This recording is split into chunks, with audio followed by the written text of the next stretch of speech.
Alleluia. Sady atory ianao a. Maka ten'Andriamanitra sika ao amin'ny bokin'i Jeremia. Jeremia toko 8:20. Andininy fa 1:10.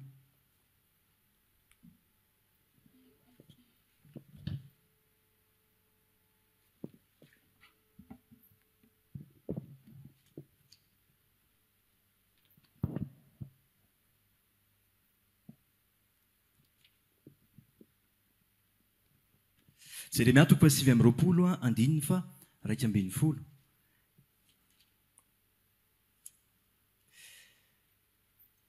Rehefa hitanao dia ovakitsika amin'ny mafy miaraka amin'ny hery rehetra izay ny anatintsika mihitsy no makitsika azy. Hitanao ve? Amin'ny anaran'i Jesosy fa izaho mahalala ny hevitra heverako anareo hoy Jehova, dia hevitra tonga fiadanana fa tsy loza, mba hanome anareo fanantenana ny amin'ny farany. Alleluia. Rehefa jerena ny contexte anty teny ity dia miresaka izy ny amin'ny zanak'Israely teto. Zanak'Israely babo tany Babilona zany. Dia nomeny an'io teny io ny zanak'Israely tao anatin'izany. Kanefa rehefa jerena ilay izy dia mino hoe azo raisina tsara ihany hoe momba an'Andriamanitra amin'ny akapobeany mihitsy ilay ambarany io. Zany hoe tsy nijana teo amin'ny zanak'Israely ihany fa afaka ho ampiarina ihany koa eo amintsika, afaka ho raisitsika eo amin'ny fiainantsika ihany koa izy hoe Andriamanitra manana hevitra heverana atsika, dia hevitra tonga fiadanana fa tsy loza.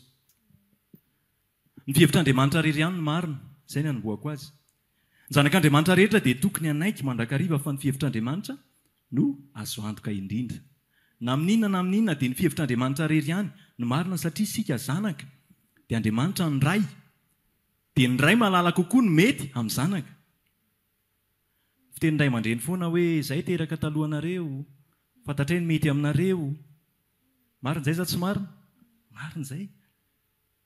Dia arak'izany isika zanak'Andriamanitra, ny ray mahalala kokoa no mety amintsika. Na dia misy aza ny zavatra heverintsika hoe mety amintsika, dia ny ray dia mahalala kokoa no mety amintsika. Alleluia. Ohatra anankiray ao anatin'izany tena marina aloha raha dika tsotsotra ilay izy dia toa te hilaza Andriamanitra hoe izaho mahalala ny mety aminareo. Manina tsara hoe izaho mahalala ny mety aminareo. Manoloana ny trangam-piainana io dia marina foana io teny io. Indray isika manoloana ny trangam-piainana iainantsika misy fotoana dia ohatran'ny te hilaza zany hoe ohatran'ny hoe tsy mendrika anao zany ilay zavatra trehanao. Iza nefa mba ny saina an'izany. Ohatran'ny hoe tsy mendrika ilay zavatra trehako hoe ohatran'ny tsy tokony izaho mihitsy ny iainan'izao. Raha ny famarinana andehanako indraindray ohatran'ny tsy izaho mihitsy ny tokony iainan'izao. Ary ny tena mampiomehy amin'ilay izy dia tavintsika ilay olona ao ambadintsika ny iainan'ilay izy. Nefany efa antsika izao no hampiainana an'ilay izy. Kanefany Andriamanitra tsy mety diso. Amen. Andriamanitra tsy mety diso. Andriamanitra mahalala ny mety amiko. Raha mijery ny tantaran'i Joseph tsika rehefa izy tena niatika ny hoe nivarotany ralàny izy zany, namidiny ralàny. Ohatran'ny hoe tsy mendrika an'i Josefa mihitsy ilay izy. Satria nahoana? Satria izy ary ohatran'ny hoe tsara fifandraisana kokoa amin'Andriamanitra zany oharina amin'ireo ralàny. Dia nefa ny izy mihitsy no nampiainana an'ilay hoe namidy.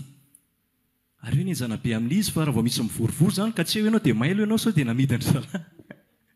Fa namidy Josefa tao anatin'ilay izy. Nefany Josefa tsy mba nametsinana an'Andriamanitra. Porofon'izany rehefa tonga tamin'ny fotoana tonga teo amin'ny toerany Josefa tao Egypta. Dia tao anatin'ilay izy nanantona ny ralàny dia izy tsy niteny fa hozy izy hoe nareo izy ny saina nisy ratsy hafa zao. Andriamanitra izay indrindra ny saina n'izany oso. Ny tao am-pony Josefa zany dia izao hoe Andriamanitra tsy mety diso, Andriamanitra mahalala izay ataony. Alleluia. Tantara anankiray ihany koa mahafinaritra an'Andriamanitra ity tantara ity. Tiako zaraina aminao androany mety efa betsaka ihany koa naheno azy. Fa tantarana lehilahy anankiray antsoina hoe Horatio Spafford. Tany Chicago tany izy mipetraka tamin'ny taona 1990. Nisy fotoana izy nanana orinasa anankiray izay. Dia izy ihany koa nefa mpanompon'Andriamanitra. Tamin'ny fotoan'andro niteraka zazalahy izy dia maty ilay zanany maty ny tazo zany. Dia nandeha ihany ny fotoana dia 770 indray dia may indray ny fananany. Satria nisy tanàna may zany tao Chicago. Dia may tao anatin'izay ihany koa ny fananany. Dia niteraka zazavavy 3 indray izy. Dia nisy fotoana zareo nieritreritra hoe andeha hitsangatsangana ho any Angletera zany dia andeha sambo. Dia tamin'ny ora farany izy tsy afaka dia ny zanany 3 ny zanany 4 sy ny vadiny nandeha. Fa teny an-dalana tamin'ilay sambo dia maty niletika ilay sambo dia maty tany ny zanany anaky-4 ny vadiny sisa ny taraiky. Dia rehefa naheno an'ilay vaovao izy Spafford dia hoe andeha hamonjy an'ilay vadiny zany any Angletera fa andeha hanainga amin'ny sambo manaraka. Dia rehefa nandalo an'ilay toerana izay nilete an'ilay sambo izy natoron'ilay mpamily azy zany hoe teto ilay vadinao no niletika, teto ilay sambo no niletika, teto ilay zanakao no maty. Dia inona ny zavatra nataon'ny Spafford teo? Namorona an'ilay hira anankiray izay izy. Amin'ny teny anglisy moa izy hoe it is well with my soul zay. Nadika ny teny malagasy ilay izy hoe tsy misy miadana ka afa-po firana fa 9-10. Tsy dia tena mifandraika loatra ny dikan'ilay izy amin'ny teny malagasy fa nadika antsika fotsiny moa izy. Inona ny tiany Spafford tenena tao anatin'ilay izy? Na teo ary ilay zavatra nilalovako teo hoe mety ihany ny fanahiko ka.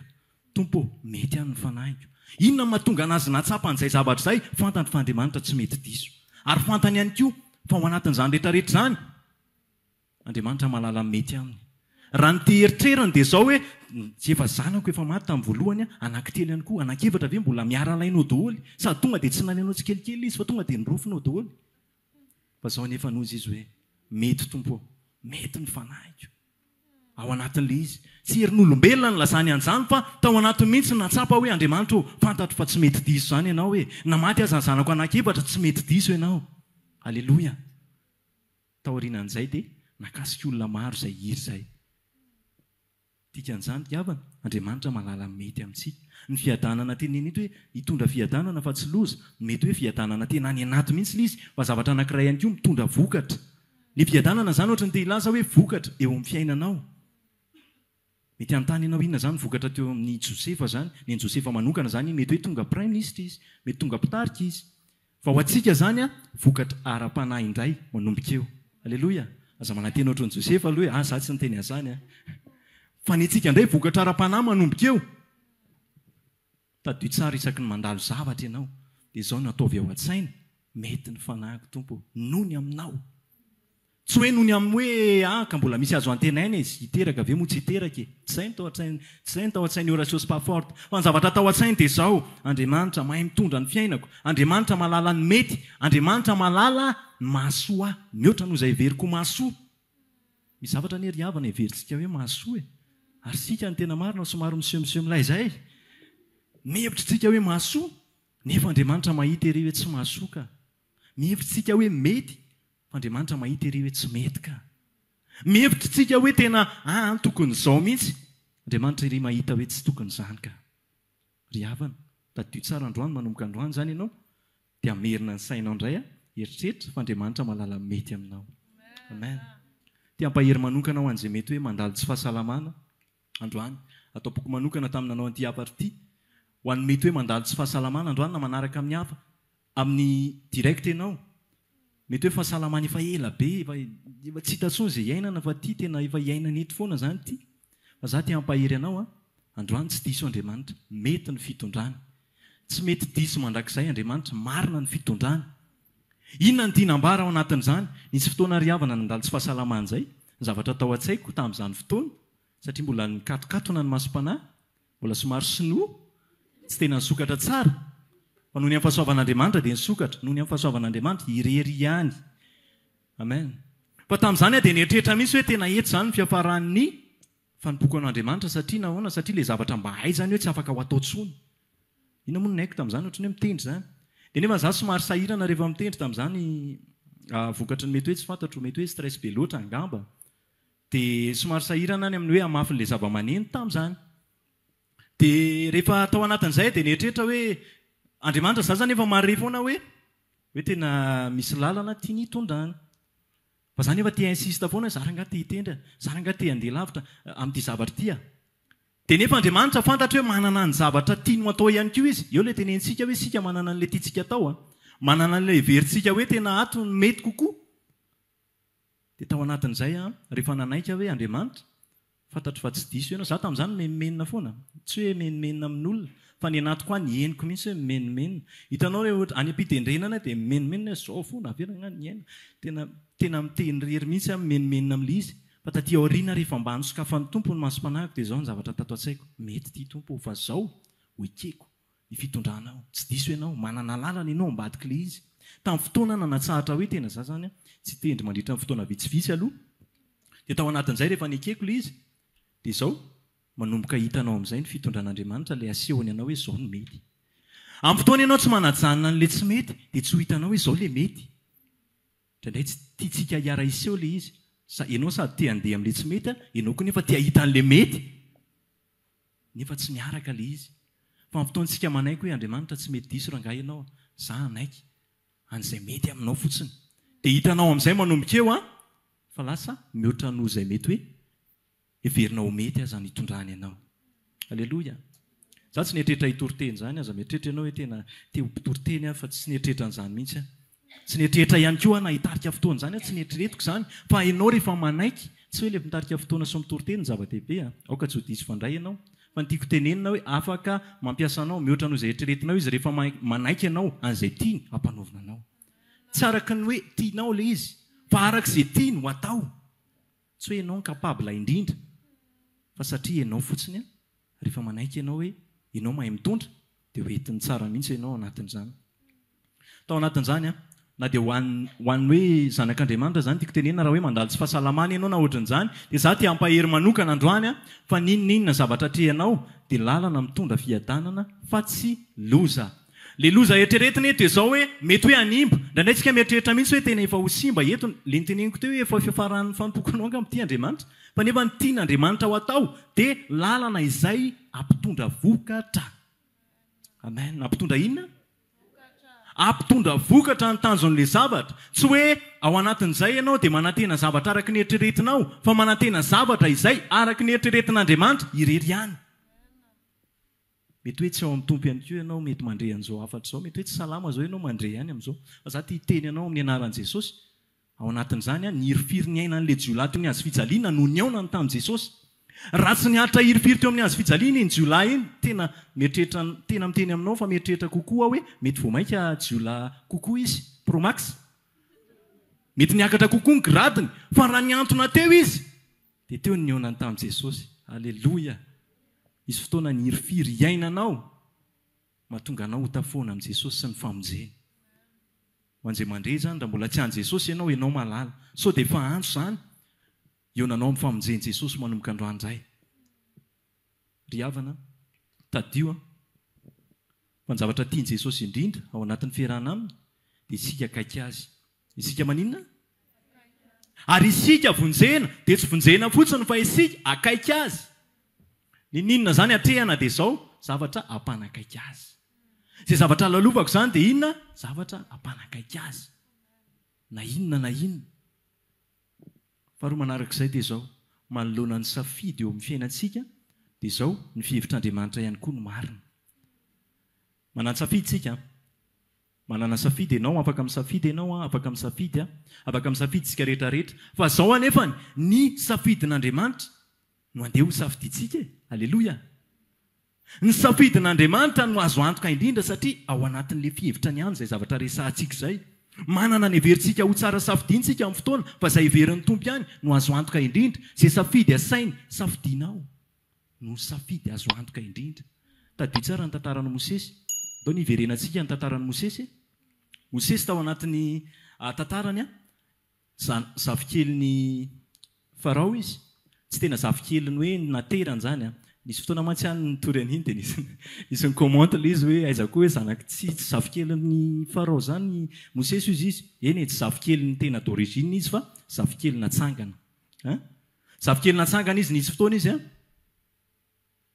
tao anatin'ny fiainany Hébreu 4:5 manambara an'izay ozy izy hoe naleon'ny Mosesy izy ny safidy niara mitondra fahoriana amin'ny zanak'Israely toy izay hiaritra hifaly amin'ny fahotana vetivety fahotana tao amin'ny Egyptiana tao anatin'izany ry havana manana safidy tsara mihitsy Mosesy hijanonao Egypte sa ahoana manana safidy tsara mihitsy izy hoe za ranga tsy hoantsy araka amin'ny zanak'Israely zany ilay zanak'Israely erahana amin'io mbola be menimenina be fa ao anatin'izany efa ozy izy hoe za dia manaiky hisafidy ny safidin'Andriamanitra ho amin'ny fiainako aleloia misy zavatra indraindray zay tena hoe mampite hisafidy mihitsy ny hijanona eto ary tsy maninona mihitsy ny mijanona eo.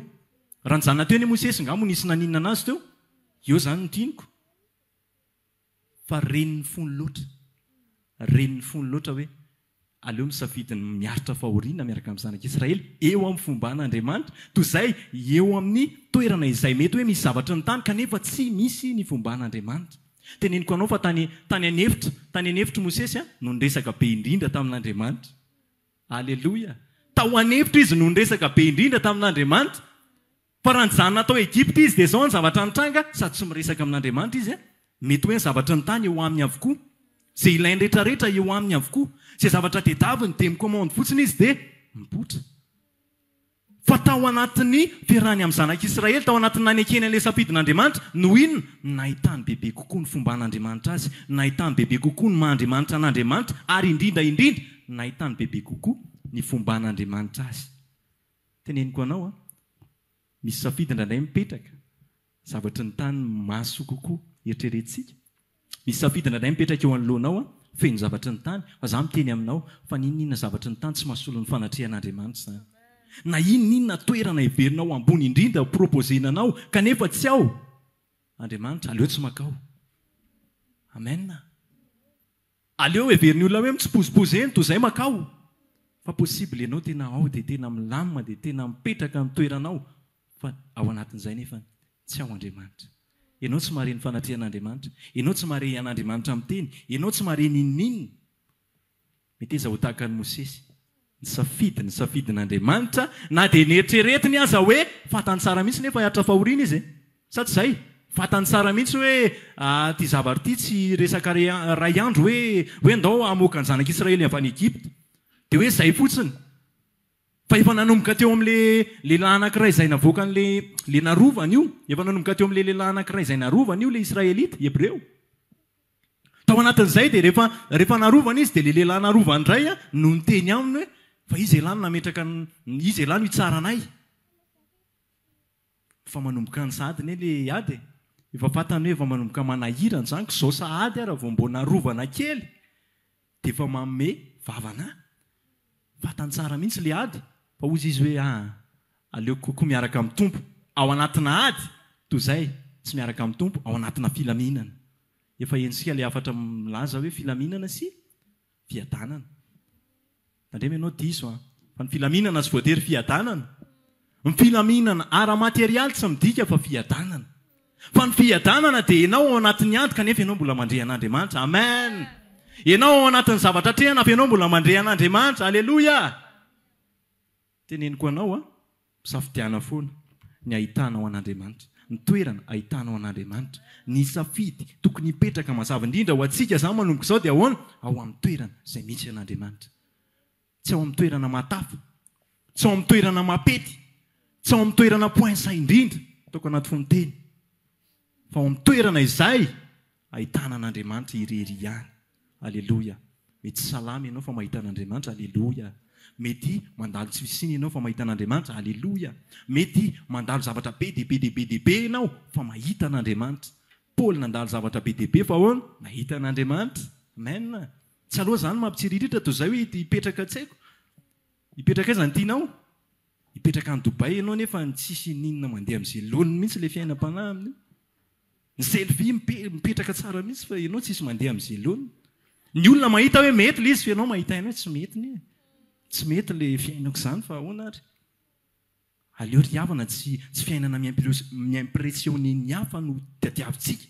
Fa fiainana izay miimpressionner an'Andriamanitra. Ohatry ny hafahafa kely hoe impressionner an'Andriamanitra ahoana moa tsy dikana izay loatra ny tiako tenena fa ilay hoe fiainana izay atsapanao an'Andriamanitra, izay ahitanao ny fitiavany, ary enesanao ny fitiavany. Mety hoe fiainana tsotsotra kely fa mahita an'Andriamanitra tsara, faly tsara mihitsy ao anatin'ny ina lokanareo tamin'ny atoandro izao? Mahafinaritra izany. Toy izay ao anatina hanim-pitoloha be be kanefa tsy misy Andriamanitra mihitsy. Alleluia. Aleo amin'ny toerana misy an'Andriamanitra ihany. Amen. Teneno an'izay ny eo akaikinao, aleo amin'ny toerana misy an'Andriamanitra ihany.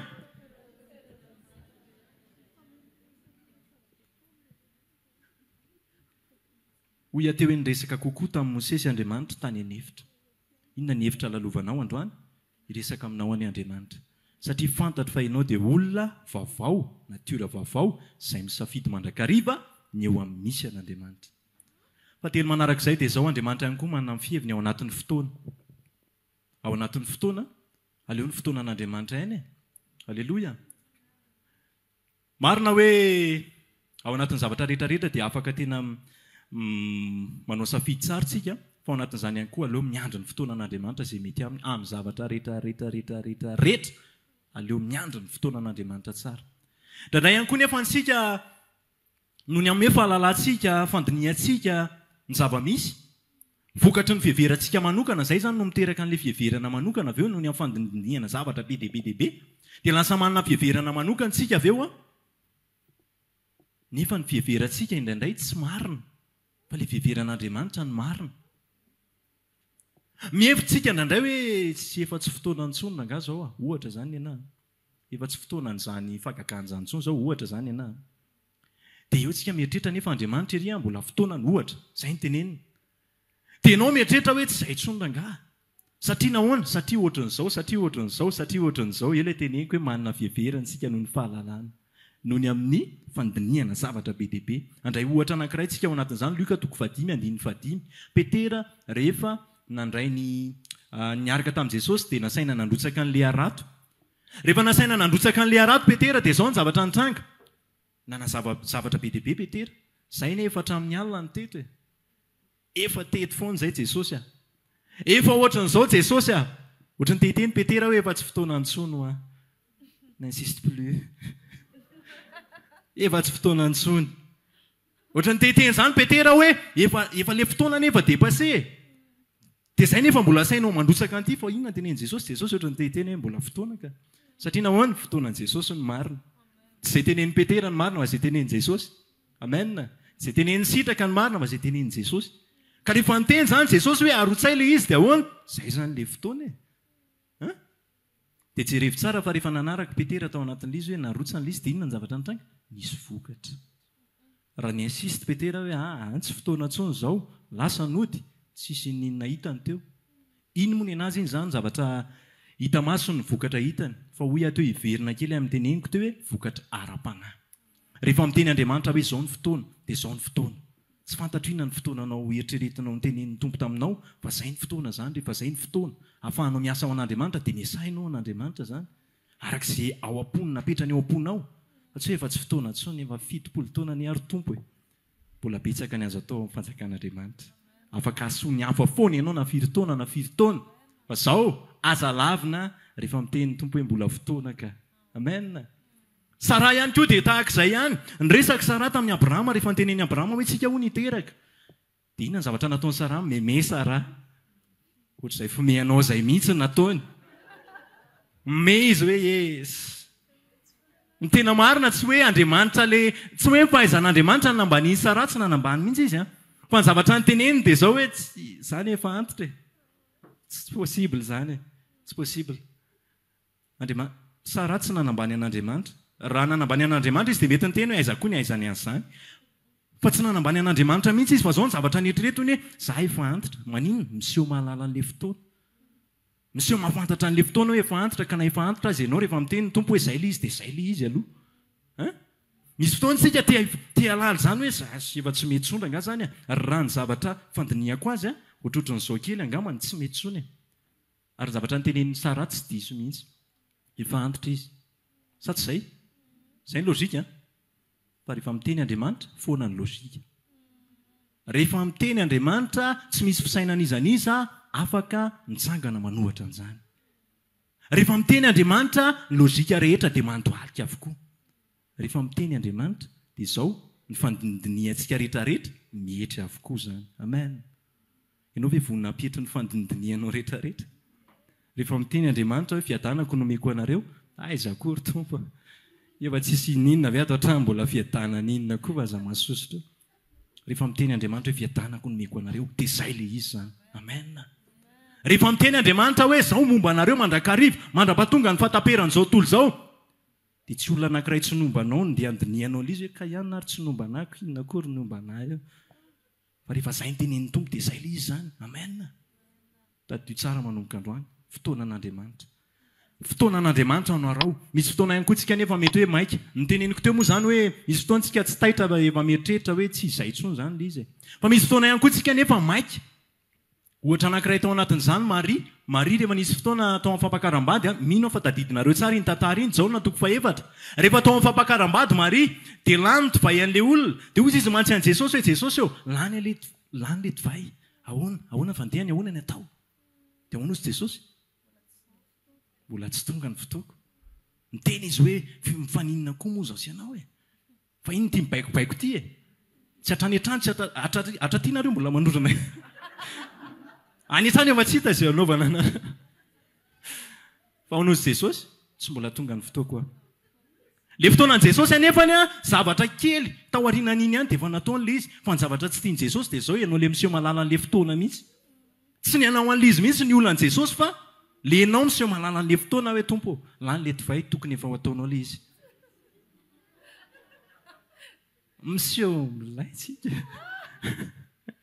misy fotoana tsika tsisy inina ao an-trano dia mieritreritra hoe tompo tsisy inina tokony asianao inina Andriamanitra mahalala Andriamanitra mahafantatra Andriamanitra manana ny fotoanan'Andriamanitra rahana amen Maria ny ry havana tena tsisy diso avokoa ny zavatra nytenen'ireto olona reto za tena milaza aminao hoe raha mitantaran'izany tsy hoe tena mampiomehy be zany le olona tantaraiko anao ireo fa tena zavatra marina mihitsy ny zavatra nyteneniny fa ny olana dia izy tsy manaiky apetry an'le zavatra marina ny eritreretiny mety avokoa ny famarinana eversika ho marina rehefa tonga ny teny famarinan' Jesosy rehefa miteny Jesosy hoe tsy mbola tonga ny fotoako dia aza miinsista zany fa zay le izy rehefa miteny Jesosy hoe tsy makany andafo zany ianao ohatra zany ianao dia mba tsy makany aloha fa tsy insistena miakatra mikarakara visa isaka metsika ery ianao rehefa mba miteny Jesosy aloha hoe oka aloha ianao anefa teneniko nefa rahanao avelan'ny olona any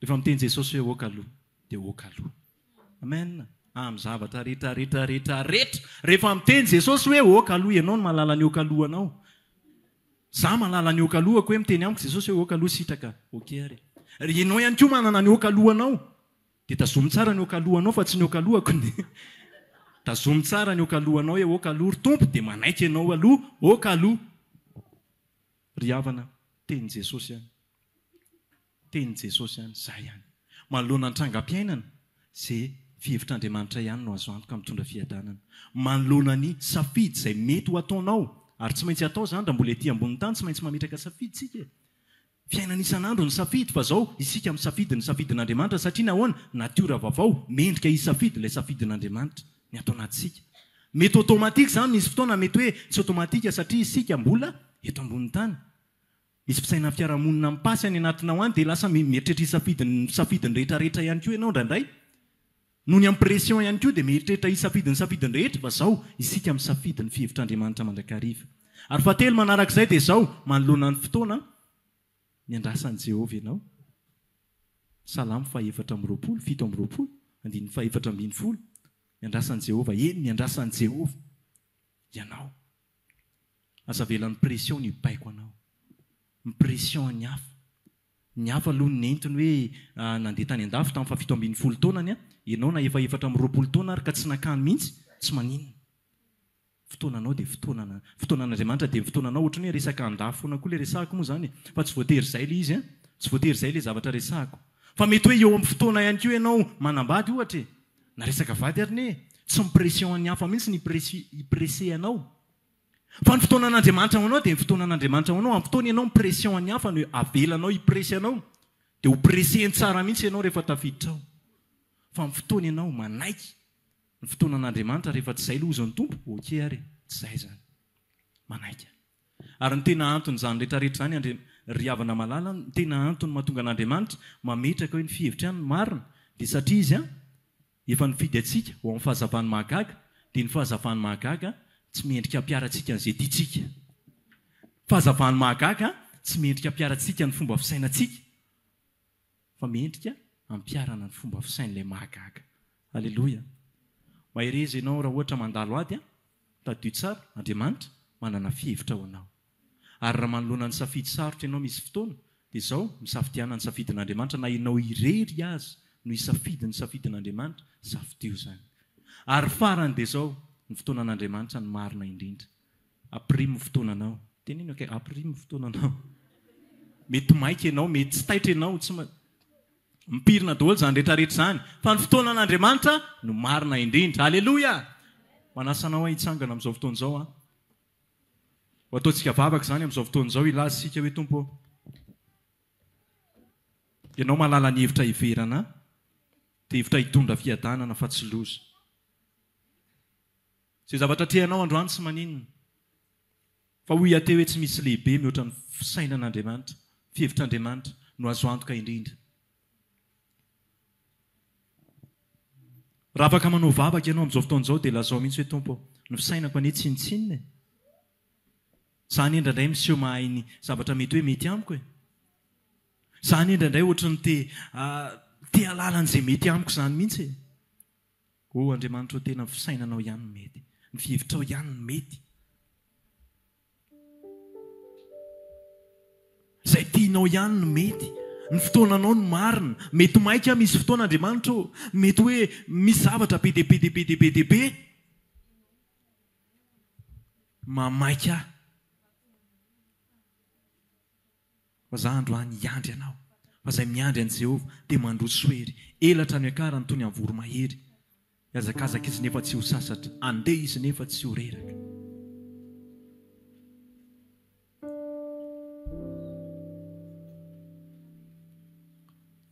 Ingavy ianao atao vavaka izany androany. Ho fihetrentsika ho an'ilay niantso antsika hiala tamin'ny maizina. Mampahazavany mahagaga. Andao ilaza hoe Tompo.